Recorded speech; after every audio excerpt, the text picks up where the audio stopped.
Putting out a Shabbos, friends, out of Shabbos Pashas Vayikra. We'll share a brief Torah dedicated to my father, Chaim, Yisachor, Haleivi, followed by a niggun. The parsha opens with the words Vayikra Moshe. God calls to Moshe affectionately and speaks to him from the tent of meeting and says to him, "Speak to the children of Israel and tell them, Adam ki yakriv mikem korban la'Hashem min ha'behema min ha'bakar min ha'tzoyin ta'krivus korbanchem." When a man from among you wants to bring an offering, a korban to God, a sacrifice, he shall bring it from domesticated animals, from cattle, from flocks, from sheep, etc. Alter Rebbe notes that the words Adam ki yakriv mikem are a strange formulation.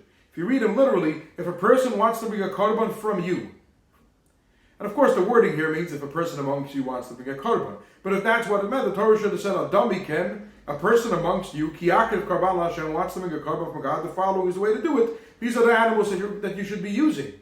Instead, the Torah says Adam ki yakriv mikem, if a person wants to bring a korban from you. The mikem should have been before the words ki yakriv.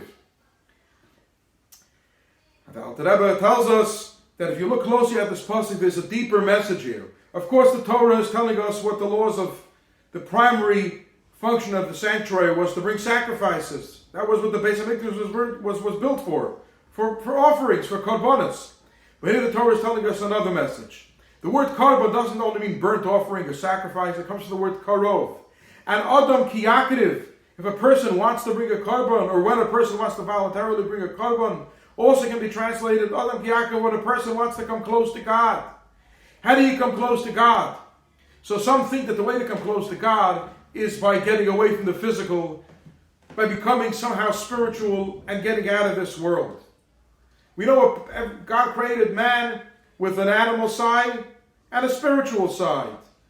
A person is like a sophisticated animal in some ways, but of course God makes man an intelligent human being as well. We have an animal soul and we have a godly soul. One would think that the path of spirituality is to get away from our animal soul and to focus solely on the godly soul. And here the Torah tells us, Adam ki yakriv mikem. Adam ki yakriv, if a person wants to come close to God, mikem, it's within you. Don't get away from yourself. It's your own physical, material existence that has the ability to come close to God and become the greatest korban, the greatest burnt offering to God. How do you do that? Min ha'behema, min ha'bakar, min ha'tzoyin, from your domesticated animals, from your cattle, from your sheep. Everybody's animal soul is different. We have this one who has, people are more timid, some are more aggressive, like an ox. We all know what our own personal animal is like. The way to come close to God is not to kill that animal, but it's to bring it close to Hashem. You know, the altar in the temple, there was a fire. There was a fire that came from heaven that ignited that flame, that ignited the wood there, and the korban was consumed there. The animal, the godly soul, is a fiery flame of kedusha, of holiness. And the animal soul and our physical has to become directed in the service of Hashem, to become subsumed by that great godly fire. You know, if you want to plow a field, nowadays they have machinery, but in the old days, a person wanted to plow a field, if you put a plow on the shoulders and went to schlep, he wouldn't get very far.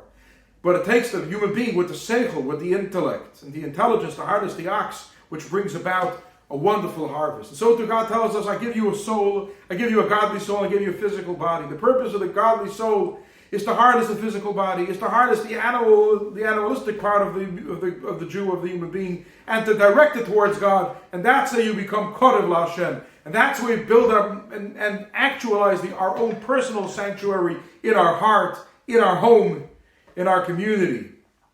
Just as the primary function of the sanctuary of the temple was for the purpose of korbanos, of burnt offerings, the primary purpose of every one of our own personal sanctuaries is to become karov, to take the physical, to elevate it and direct it in the service of Hashem. May it be the will of Hashem that as we study the Torah, the holy book of Vayikra, the book of korbanos, the book of offerings, God looks at Am Yisrael and sees all the great devotion that every single Jew has to become close to Hashem, and that merit will send us Mashiach Tzidkenu. We'll celebrate Shabbos Yerushalayim, we'll celebrate the upcoming holiday of Pesach Yerushalayim and the Vehee Seamdah, and with all the fanfare and all of the korbanos, all of the offerings in every single sense. God bless you. Have a wonderful Shabbos.